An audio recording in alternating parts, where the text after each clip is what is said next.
Now, when it comes to ammunition choices, at the moment there are only two different types of ammunition available for your guns. There's armor piercing and high explosive. Later on there will be various consumables that you can purchase in different ammunition types, but for the moment armor piercing and high explosive are all that you have. Which should you load and when?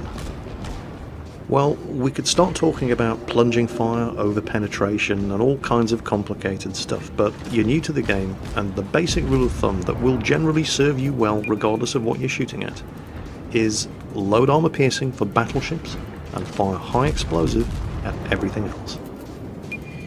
If you're shooting at a destroyer, fire high explosive at him. Destroyers have no armor. Armor piercing ammo will just over penetrate and go clean through the other side, doing minimal damage. Almost all of the cruisers have terrible armour as well. High explosive works well against cruisers. Aircraft carriers have no armour and are full of things that burn and go bang. Fire high explosive at aircraft carriers.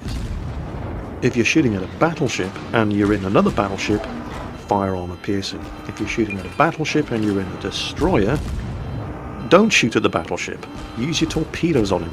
That's what they're for. More on torpedoes in a future video. It only really starts to get complicated if you're in a cruiser, because cruisers, while not having much armour, do tend to have pretty big guns. And cruiser captains really need to be on their toes, making sure that they've got the right ammunition choice for the right target at all times. It's very easy to forget what you've got loaded in the heat of the action and sit there firing armour piercing at a lightly armoured cruiser or a destroyer and wonder why you're suddenly not doing any damage.